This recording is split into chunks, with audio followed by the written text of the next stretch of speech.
Vamos entrar no nosso episódio de hoje? Sim, Poder pessoal. introduz aí, Antonella. Explica o que é esse negócio que a gente nunca explica. Quem nunca explica? A gente está aqui nesse processo mesmo de grupo de estudos da alma. Eu gostei de me imaginar nesse lugar. E o convite para imaginar é nesse espaço de quase que registro do que é se adentrar no processo de autoconhecimento. Mas é nesses lugares a gente traz narrativas da nossa própria vida, da nossa vida pessoal, e não tem nenhum lugar de conhecimento propriamente dito sobre isso. É, na verdade, literalmente um grupo de estudos, onde a gente vai desdobrando o jogo do Mahalila, o jogo do desenvolvimento do self, que promove o autoconhecimento. E hoje, na Casa do Poder Pessoal, a gente está na dimensão do poder pessoal, então já tem um episódio falando sobre isso, que quando eu escutei, antes de vir aqui, a nosso encontro, eu pensei, cara, a gente fez uma conversa muito bonita sobre uma dimensão mais simbólica, filosófica do conceito de poder pessoal. E eu até fiz umas anotações, porque eu pensei, cara, o que a gente falou? E falou muita coisa. Eu até fiquei surpreendida, porque juro pra você que eu não lembrava de tanto que a gente tinha falado. Mas a gente transitou muito, e esse episódio é muito legal para se localizar em tempo e espaço desse podcast, porque ele transita pelos planos 1 e 2 da sobrevivência e criatividade. A gente fez uma conexão bonita do processo que é chegar à dimensão do poder pessoal. E aí, quando a gente vai falando do poder pessoal, a gente transita muito por quando o poder pessoal está em falta, como que isso se manifesta de alguma forma, né? Na autocrítica, no excesso de controle, numa falta de confiança. E aos poucos, e é sensacional, porque essa talvez seja a essência das nossas conversas, elas são sem pauta. Então a gente está indo no feeling que vai trazendo as conversas e o que isso reverbera. Eu também pensei muito esse espaço como um espaço de escuta ativa, assim, tanto do que vem de fora como o que vem de dentro. Então esse é o convite também, né, de uma escuta ativa sobre o que a gente está trazendo. Às vezes piras, às vezes a gente devaga, mas vai entrando num flow. E a gente chegou a contar a história de qual que é a narrativa que a gente constrói no nosso poder pessoal, como que ele não é linear. Então a gente tem surtos de poder pessoal, não tem. E roça aí um pouco sobre como a gente conseguir atingir esse poder pessoal, que acho que no episódio de hoje talvez a gente consiga se adentrar um pouco mais, porque naquele episódio a gente acaba falando sobre colocar limites, sobre reconhecer que precisa soltar a segurança. E eu tenho uma frase que hoje eu li, muito legal, que é sobre o poder pessoal não é necessariamente o controle do efeito, e sim dominar o processo de se assumir nesse poder pessoal. Então, de dominar a habilidade da intenção, de você querer intencionar esse poder pessoal com ferramentas, formas diferentes de atuar no mundo. Então, nada mais e nada menos. Fiz uma introdução um pouco mais longa, mas é para já Nossa, entrar mas nesse eu episódio amei. também. Amei, sério. Quando eu parei para ouvir, e aí esse é o convite real, oficial agora, tipo, pode continuar nesse episódio, mas também pode voltar a algum episódio aleatório.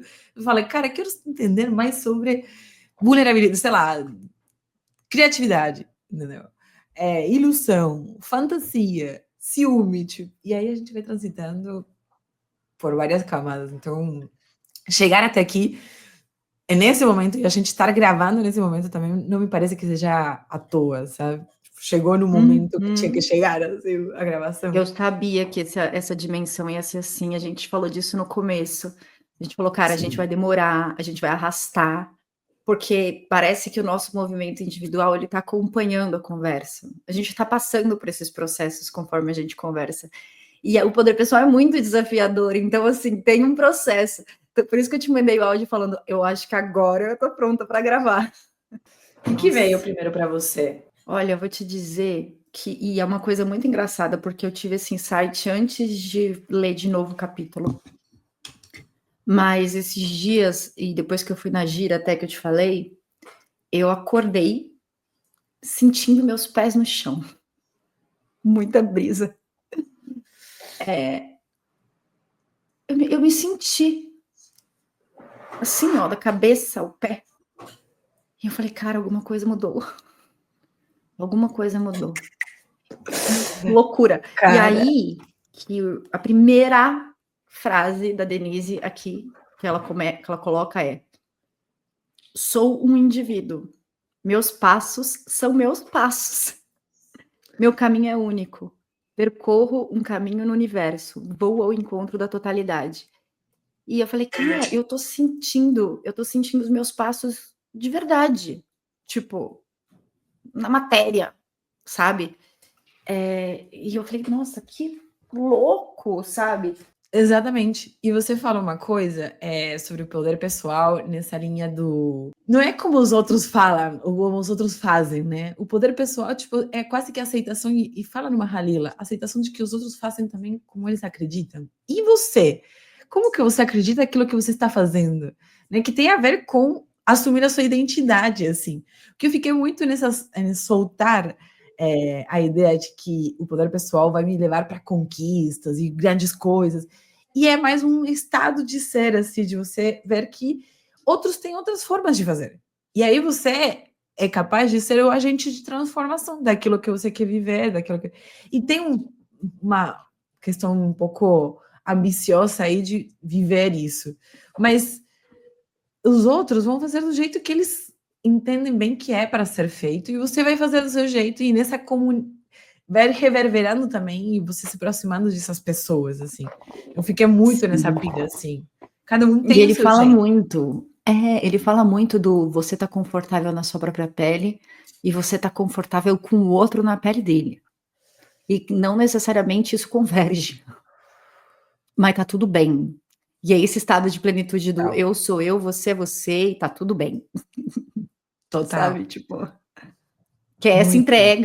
essa entrega de tudo bem se eu não te agrado, tudo bem se você não me agrada, talvez seja para ser assim mesmo, talvez a gente se encontre muito mais a partir dessa diferença, porque estamos sendo nós mesmos, do que quando a gente se esforça para encaixar ou tá inconformado porque o outro ou o mundo não se encaixa nas nossas expectativas.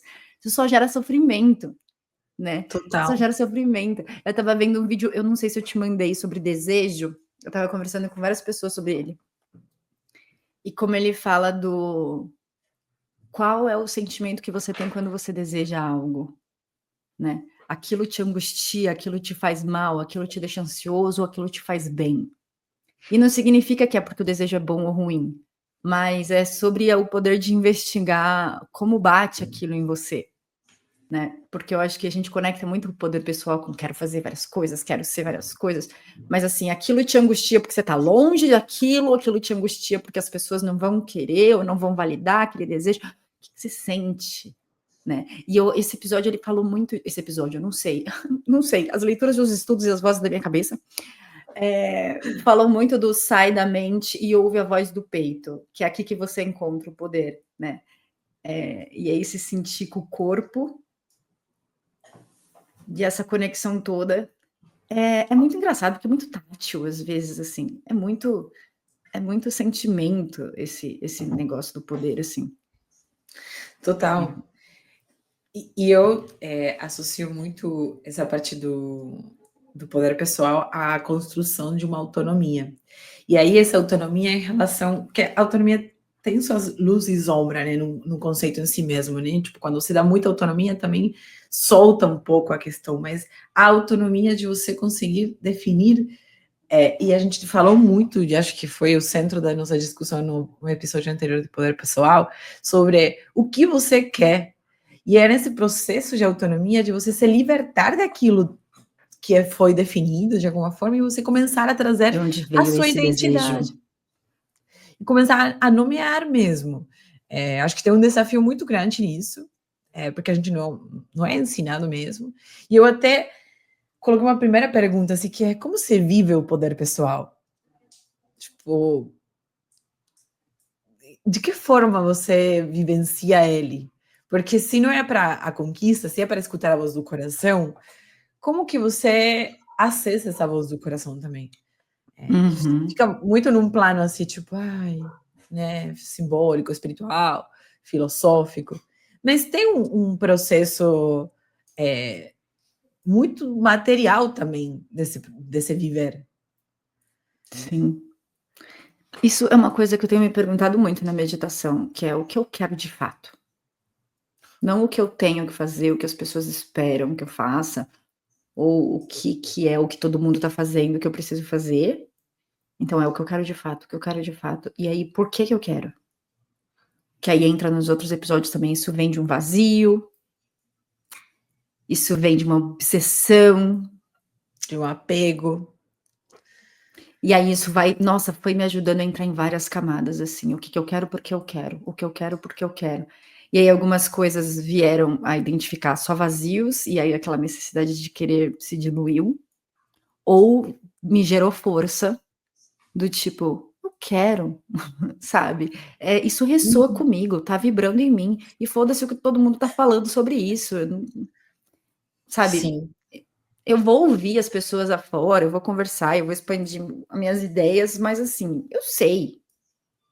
E eu tô ok com as linhas, sabe? As linhas pequenas, de que às vezes pode não acontecer, às vezes eu posso me frustrar, e tá tudo bem, porque eu quero, entendeu? Aquilo ressoa pra mim. Acho que é mais Sim. do que quer, sabe? Tipo, ressoa, meu coração tá ansiando por isso, então eu vou.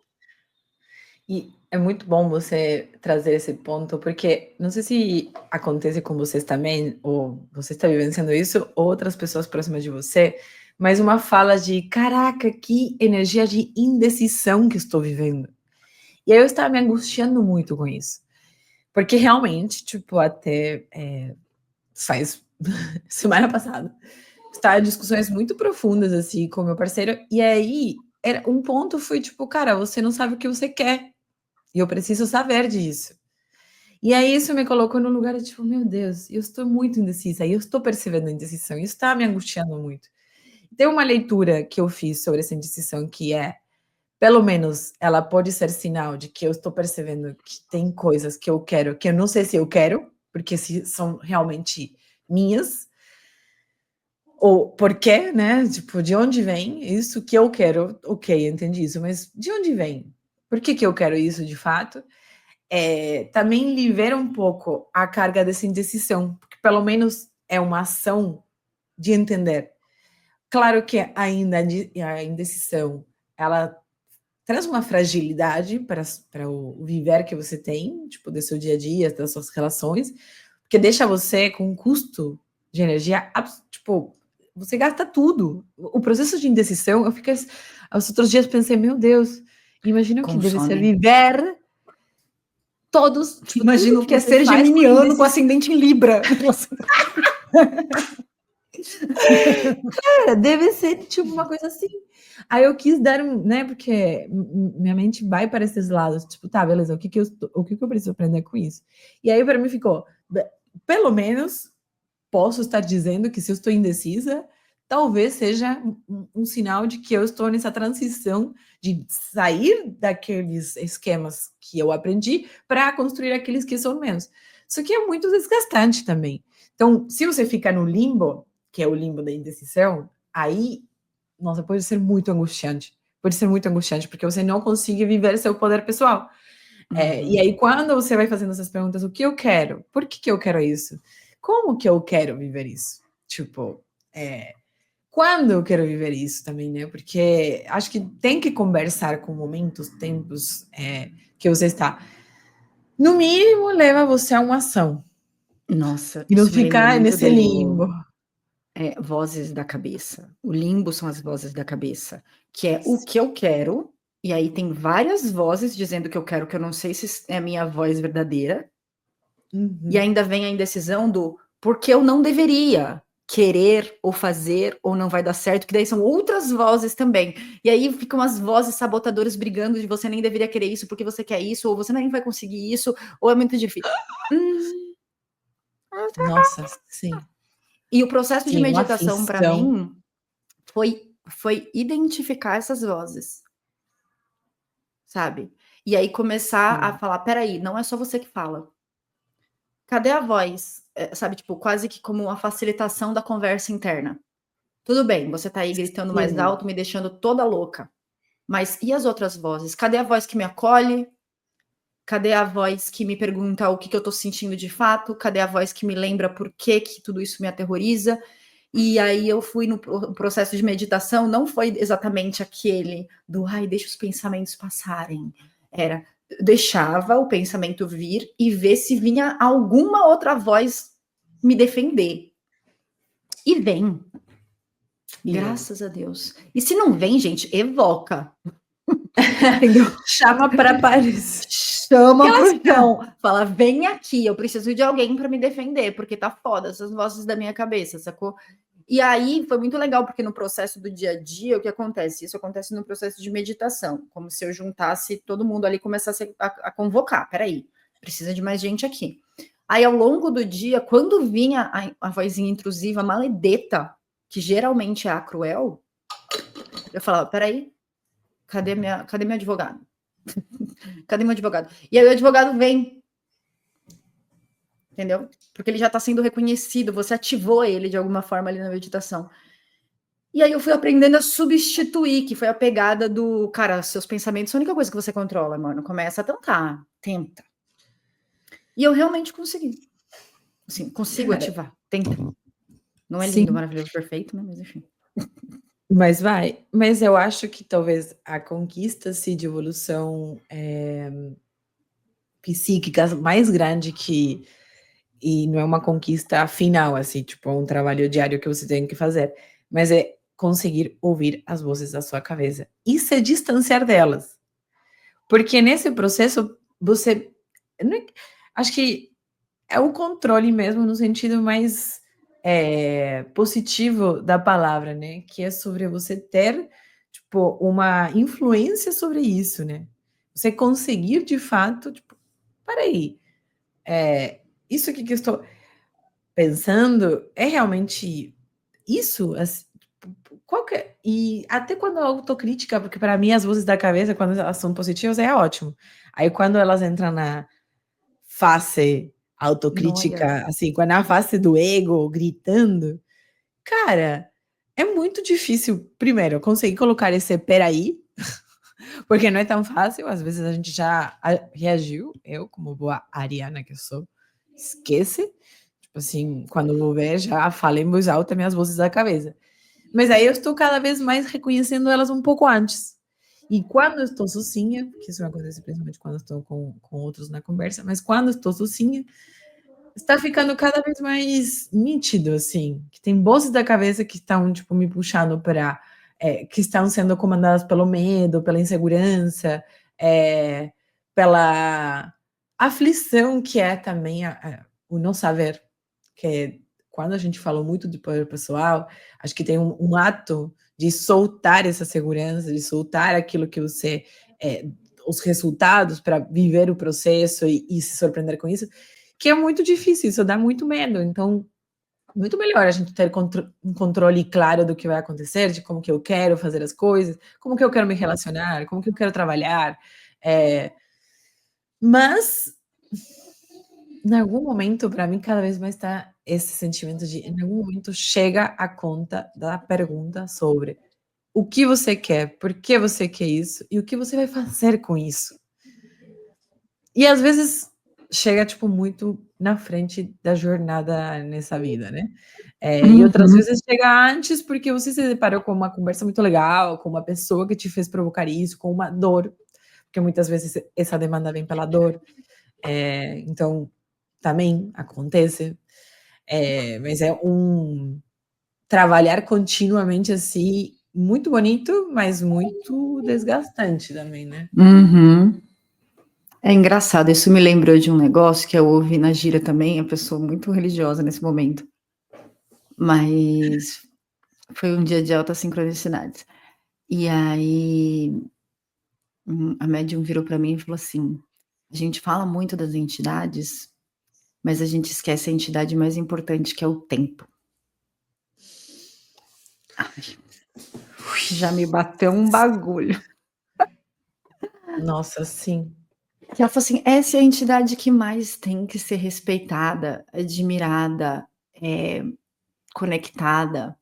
E aí vem de uma forma mais simplista para mim a metáfora do andar de bicicleta. Acho que a gente passa a vida toda tentando chegar logo num objetivo e a gente quer apressar as coisas independente da gente não estar pronto. eu queria subir na bicicleta e sair pedalando. Mas, mano, tem um Nossa. processo. Tem um processo de aprender, tem um processo de cair, tem um processo de não conseguir fazer curva direito, você até consegue andar, mas você não consegue fazer curva. Você não vai subir na bike e sair andando. Tipo, não vai. Mas a gente não quer respeitar o tempo das coisas. E aí, às vezes, você descobre no meio do processo que você nem gosta de bicicleta, e o negócio era patins. Só que se você desapega, talvez, do processo e curte o fato de que... Eu lembro quando eu estava aprendendo a andar de bicicleta, sabe? Que eu comecei a conhecer as crianças da rua. Aí eu descobri que eu queria muito que fosse a minha avó que me ensinasse a andar, e ela era uma professora horrorosa. E aí eu descobri um menino que eu não gostava na rua, e ele tinha um nome muito engraçado, que eu não vou conseguir me lembrar. Não era nome de criança, sabe? Tipo, Arlindo. Que criança chama Arlindo, sabe? Tipo, um espírito velho. E no final, o menino que eu mais odiava foi o menino que conseguiu, de fato, correr do meu lado e segurar a bicicleta para eu conseguir ganhar confiança, Mentira! sabe? Todas aquelas coisas bonitas. Demais. Aham. E foi todo aquele processo que aconteceu de uma forma que eu não estava esperando, que eu não queria, mas aconteceu com o tempo. E das minhas ansiedades todas, assim, desses últimos meses, de paixões loucas e tudo mais, perceber que, assim, deixa acontecer. Deixa acontecer, porque o processo ele é rico em si, você aprende um monte de coisa no meio dele, não necessariamente o final tem que ser um. Ele pode ser vários. Sim. Não, e sabe uma coisa que me fez lembrar muito? Ontem eu estava conversando exatamente sobre os tempos que não são nossos, que são até da natureza. E aí a gente pode fazer um grande paralelo ao processo mesmo de desenvolvimento do ser, assim, tipo, hoje você tem muitas mais experiências para ter mais clareza daquilo que você não quer, pelo menos. Mas a gente especificamente estava falando do surf e tem o tempo do surf, que você não acelera. Tipo, você pode até tentar aperfeiçoar muitas coisas, que acho que tem uma parte da bike, talvez você consiga, tipo, todos os dias tentar andar de bike até um dia sair, e logo você continua. Mas é o tempo, até da motricidade, você não vai aprender a andar de bike com 2 anos. Será que sim? Mas com meses você não. Então, existe um tempo que ele é externo a nós. E ele, de fato, acho que deveria ser tratado. Eu nunca tinha pensado o tempo como uma entidade assim, mas de fato, como. E ele tem todo o seu valor, né? Fazer as pazes com ele. Muito. Acho que a gente briga com ele. No mundo atual, a gente briga com o tempo. Total. E é foda porque nessa construção do poder pessoal, eu acho que muitas vezes a gente quer se encontrar num lugar que não chega, tipo, que ele não vem. E me faz pensar também como, às vezes, você não precisa estar na busca, tipo, tentar atingir aquilo para ter, e se ir vivendo ele no processo mesmo, como se você já tivesse conquistado esse poder pessoal. Eu tenho falado muito isso, falei, cara, eu outro dia fiz um vídeo sobre isso, mas se você quer ser uma grande gostosa, tipo, você vai ter que agir como uma grande gostosa. Não tem como, porque você até pode, tipo, comer muito bem, ir pra academia, fazer um monte de coisa, que você vai ser, se você não está conseguindo enxergar nesse lugar, sim, claro, a influência de outros tem um peso enorme, para bem e para mal. Então, se outros, na sociedade que a gente vive, começa a descrever você como uma grande gostosa a partir dos estereotipos que existem sobre isso, eventualmente você até pode se sentir melhor. Mas, cara, e se você não está nesses estereotipos? Quem que vai falar que você é? Tipo, e começa por você. De você, caramba, quero me colocar aí no mundo, quero viver isso de outras formas.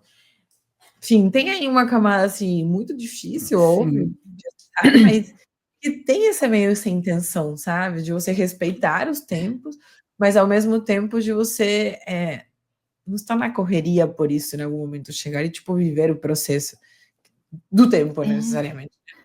E às vezes você está buscando se conectar, na verdade, com uma sensação que você materializou como objetivo final, mas é uma sensação que talvez você consiga invocar. Aí no meio das perguntas que eu tinha separado para hoje, tem uma que é bem completa a sentença, e combina muito com esse exemplo que você deu, que é tipo: "Eu só mereço", e aí eu vou completar com o seu exemplo, ok?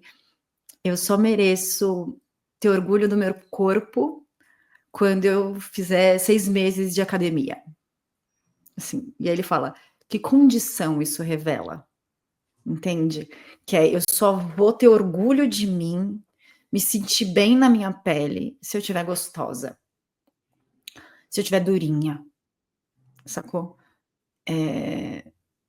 "Por que que você não gosta de você agora?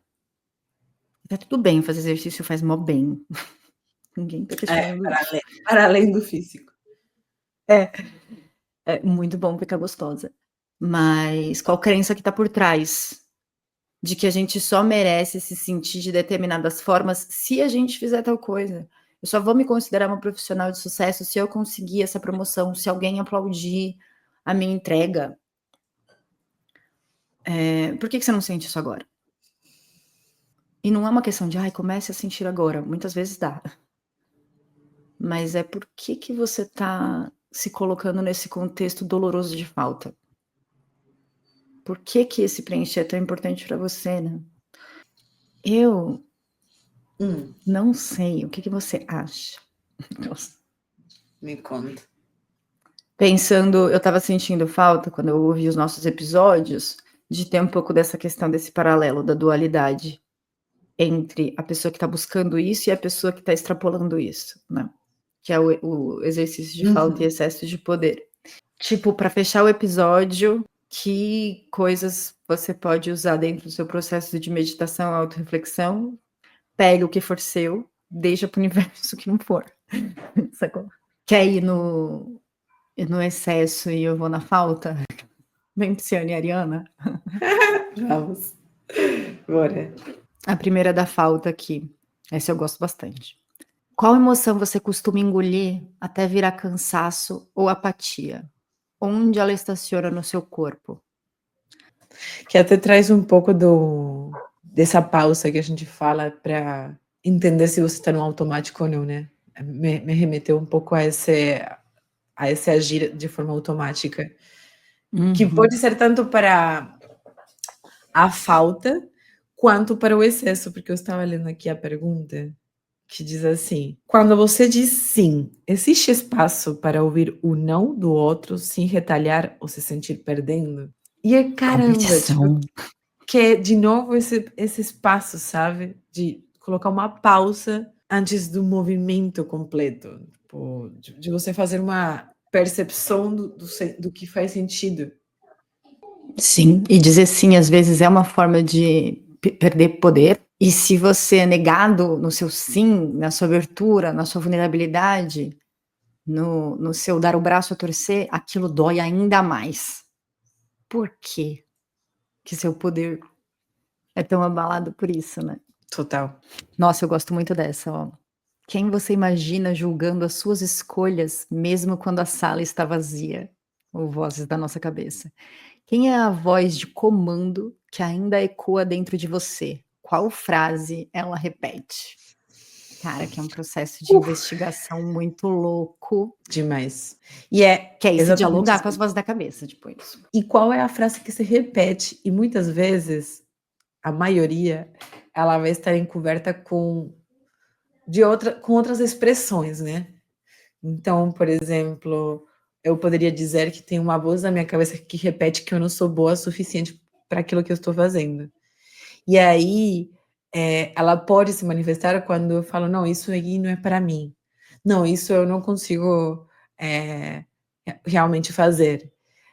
Sabe? Tipo, e ela se expressa de outras formas, então é a mesma voz que se repete, só que ela vai encontrando novas expressões para reforçar uma crença. Então, tipo, qual que é essa crença de base que diz que você não é boa o suficiente, sabe?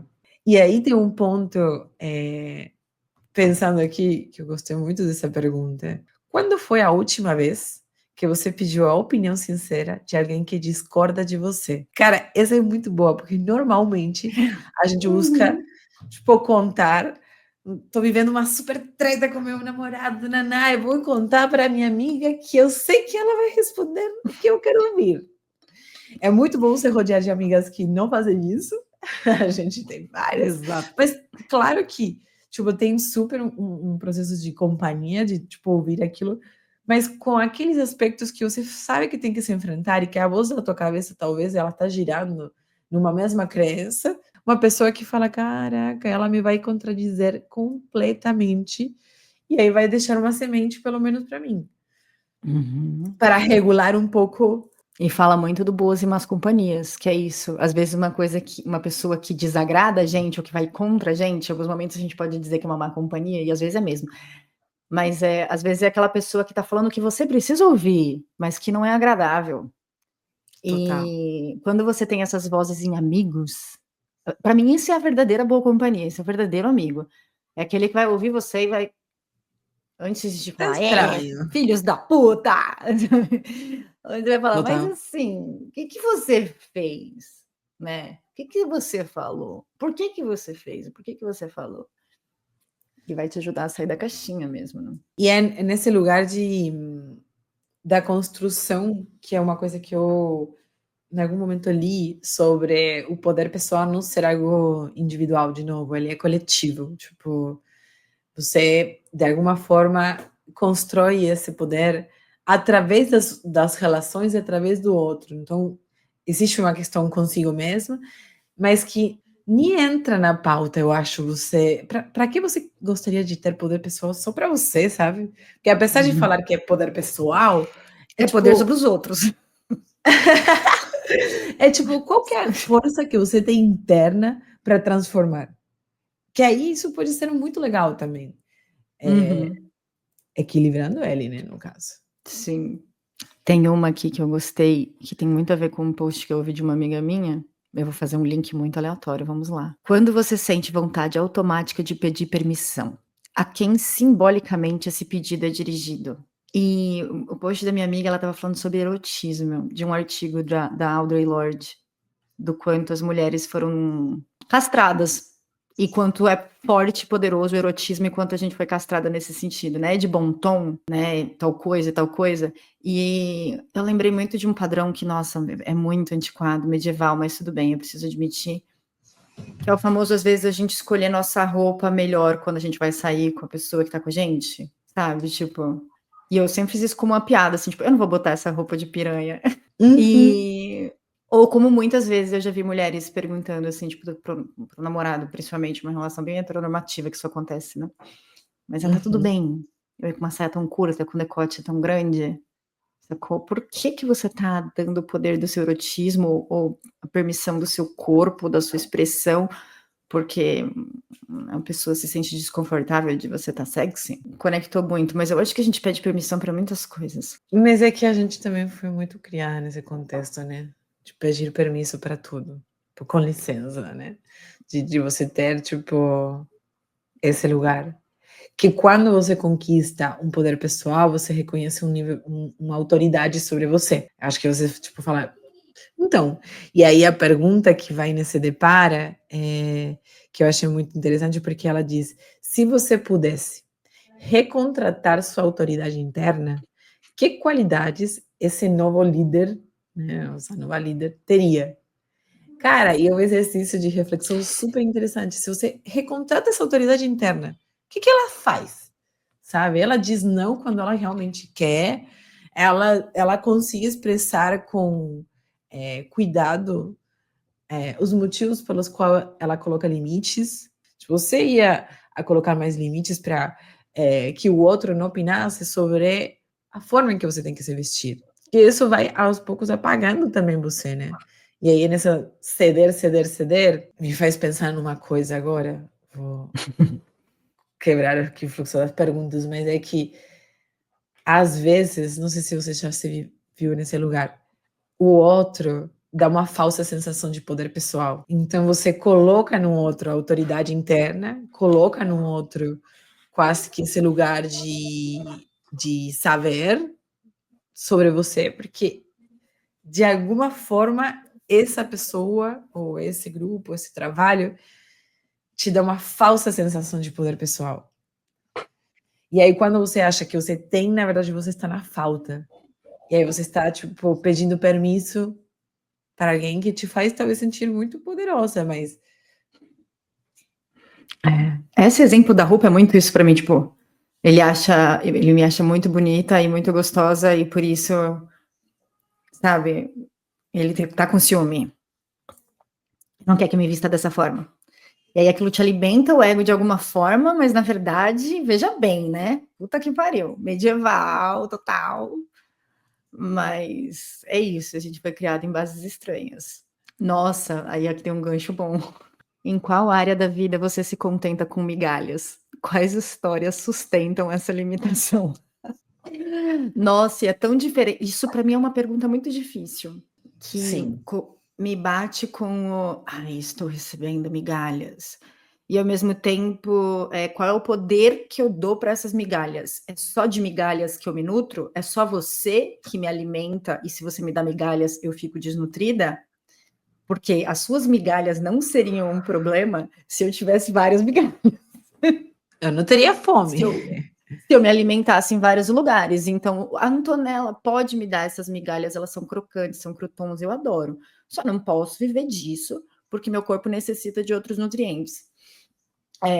Mas aí é toda uma vida, né? Porque isso encaixa muito nas relações e como que a gente está moldado e tudo que a gente tem conversado ultimamente. Mas para mim, óbvio, tem uma crítica das pessoas que estão dispostas só a dar migalhas pra gente, sim, é importante a gente se conectar com isso, mas ao mesmo tempo, o poder pessoal para mim é isso, é assumir o poder da minha nutrição. Eu sei que eu preciso dessa cadeia toda nutricional. E é minha responsabilidade como ser sobrevivente emocional me alimentar. E não da Antonella. Sabe? A Antonella tem a missão de me alimentar. Eu ia nesse ponto, assim, que muitas vezes a gente também quer se nutrir dessa posição de o outro me dá migalhas, é o outro que não me dá tudo que eu preciso. E aí você fica assim, tipo, onde que está a responsabilidade nesse entendimento do só recebo migalhas? Porque é no poder que você dá ao outro de te nutrir. Aí, então, a gente, de fato, fala de uma falta de poder que, às vezes, até através dessas perguntas que a gente está falando, a gente pode reconhecer qual que é o nosso termômetro de poder pessoal. Em pequenas coisas, né? Tipo, que é até no entendimento de que eu mereço e onde que eu coloco a responsabilidade desse merecimento. Isso é picante, no mínimo. E aqui a pergunta do excesso de poder pessoal é muito interessante também, porque diz: em qual área você acumula mais do que precisa? Que medo ou vazio isso tenta preencher? E isso é muito, né? Que é tipo meio que a avarícia do poder pessoal. Nossa, eu quero muito poder pessoal, eu quero muito poder pessoal. Às vezes qual que é o hábito que você está cultivando em excesso para preencher um vazio que vem talvez nessa expressão de indecisão, que vem nessa expressão de angústia, tirando qualquer tipo de diagnóstico, né, de saúde mental, mas que é tipo, cara, o que você tem em excesso e que vazio você está preenchendo? Sim. Você não precisa de tanto disso, né? Não, e para mim, você olhar para a quantidade de blusinha que você tem, para a quantidade de maquiagem que você tem, a quantidade de tupperware inútil que você tem no seu armário da cozinha, me fala sobre que excessos você não está encarando, que coisas que você não está sabendo soltar. Por quê? Você precisa mesmo disso? Exato. Doideira. Eu acho que eu naveguei das minhas de falta, todas que eu queria. Eu fui fazendo um deparo, algumas eu fui misturando, mas eu acho que elas eram as que eu estava com mais ressuada. Que estava ecoando mesmo. Eu acho que foi interessante transitar desde o episódio de início dessa dimensão de poder pessoal, que a gente abriu essa dimensão com a Casa da Ação, A gente vai continuar com más companhias e boas companhias, então isso vai ampliar, porque aí a gente entra, beleza, o poder pessoal tem a ver com outros também, tem a ver com a autoridade que eu crio interna, mas como que você alimenta esse poder pessoal, né? E aí, más e boas companhias vão ser episódios interessantes. Eu já gostei que você trouxe pelo menos uma referência muito interessante de pensar sobre boas companhias. Nem as boas companhias são as que te fazem rir todo o tempo. Nem são as que o tempo todo vão trazer satisfação. Sim. Às vezes boas companhias têm outras e as más companhias também. Imagina aquela pessoa que fala o tempo todo que sim pra você. Uau. Exato. Tem muita má companhia disfarçada, cara. E eu já tive pessoas que foram muito ruins e difíceis na minha vida, mas que quando eu pedi uma ajuda ou parei para ouvir, elas tinham coisas importantes para me falar. Porque eu acho que tem o ruim que não me ressoa e o ruim que quer me fazer o mal. São coisas diferentes. Tem gente que é escrota mesmo. E até dos escrotos eu já consegui tirar um bom suco. Bem, tá certo. Beijinhos, a gente se fala. Até. A gente falou.